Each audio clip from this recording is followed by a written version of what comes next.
This room is full of his love. Every plant, every pot, every leaf reaching toward the light through these windows he built with his own hands. Harold built this room for me because I mentioned once that I wished I had somewhere to grow things in winter. Once. I said it once. And 6 months later, he was out here every weekend building me a sunroom. That was Harold. He listened. He remembered. He built. For 61 years, he built a life around me.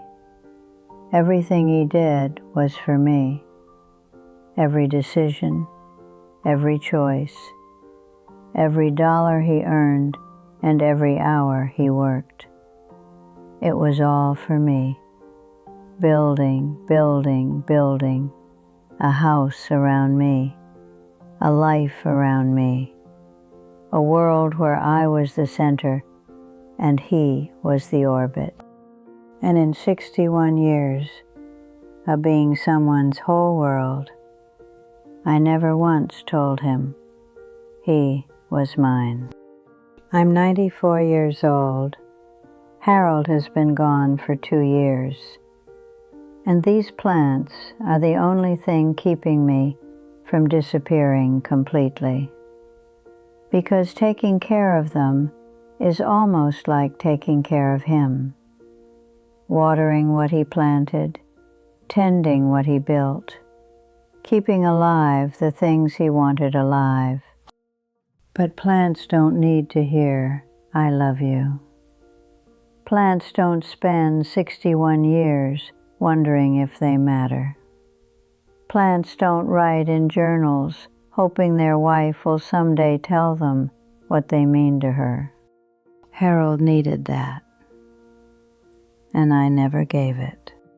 Let me tell you who Harold was, so you understand the weight of what I failed to give. Harold was a quiet man, not shy, quiet. There's a difference. He spoke when he had something to say, and he was silent when he didn't. He didn't fill space with words the way some people do. He filled space with presence, with attention, with the kind of focus that made you feel like the only person in the room, even when the room was crowded. When Harold looked at me, I felt seen, completely seen. Not the surface of me, the inside of me. He knew me better than I knew myself. He knew when I was sad before I felt the tears. He knew when I was worried before I spoke the fear. He knew when I needed him close, and he knew when I needed space, and he never got it wrong. 61 years, and he never got it wrong. That kind of knowing doesn't come from luck. It comes from paying attention. It comes from making someone your study, your subject, your life's work. Harold made me his life's work. He studied me like I was the most interesting thing he'd ever encountered, and I took it for granted. I thought that's what marriage was. Two people knowing each other. Two people orbiting each other. I didn't realize that orbiting takes effort. I didn't realize that every day Harold chose to keep me at his center. I didn't realize that the knowing was a gift he gave, not a thing that just happened. And I never thanked him for it. I never looked at this man who built his whole life around me and said, "Harold, you are everything to me. You are my whole world. I would be nothing without you. There is no version of my life that makes sense without you in it." I thought those things, every day. I thought them when I watched him read the newspaper in the morning with his glasses low on his nose.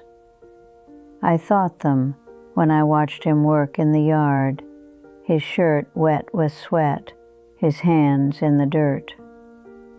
I thought them when he fell asleep on the couch and I covered him with a blanket and stood there looking at his face for a moment too long. I thought them. I felt them. I never said them.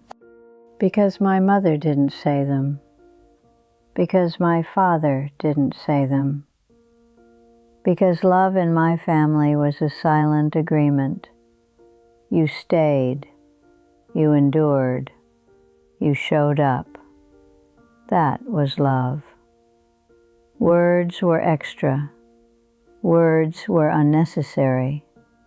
Words were almost suspicious. If you had to say it, maybe you didn't really feel it. That's the lie I was raised with. That words diminish feeling. That speaking love somehow makes it smaller.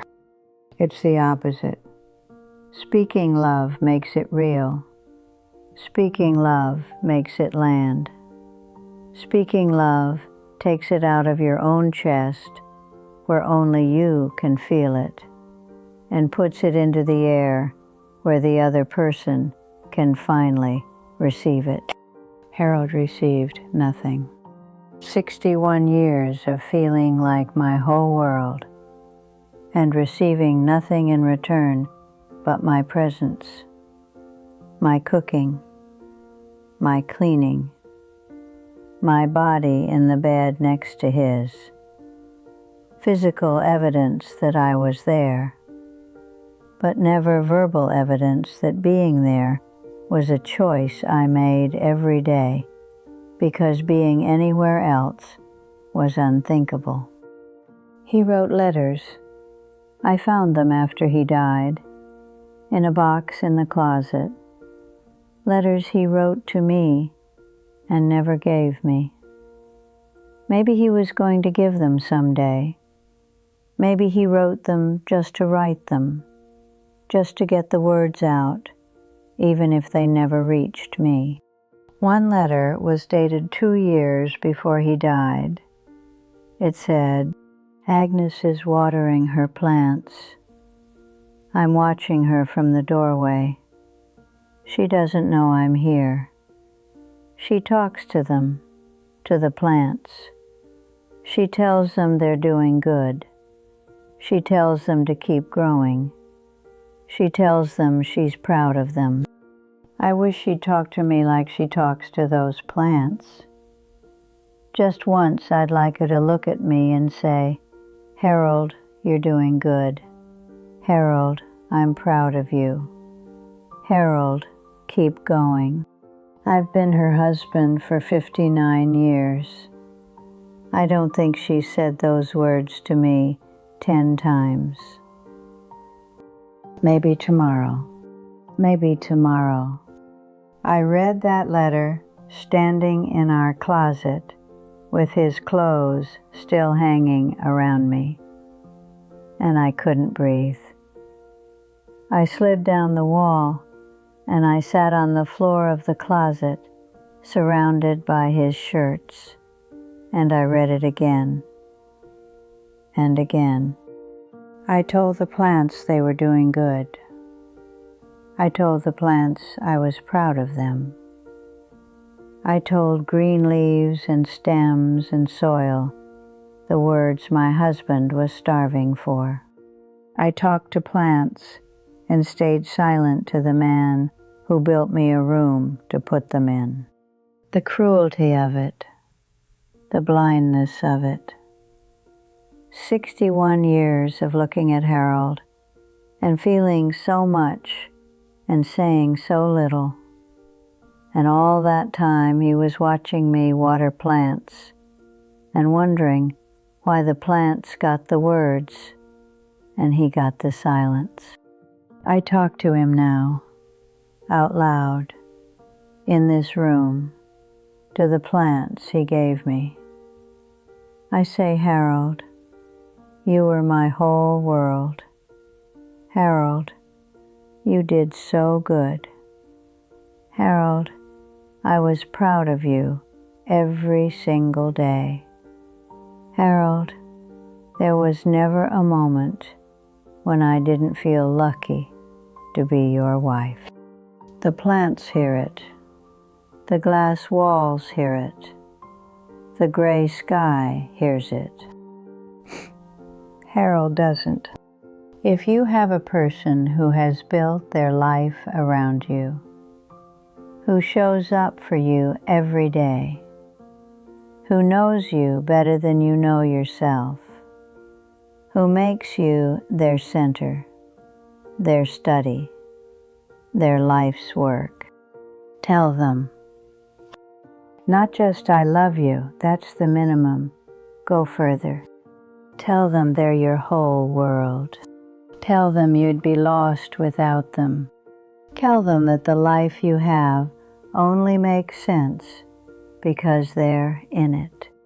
Tell them you notice the attention they pay, the knowing they do, the way they watch you from doorways and learn your moods and adjust themselves to fit around your edges. Tell them you see it. Tell them it matters. Tell them before they write letters they never send.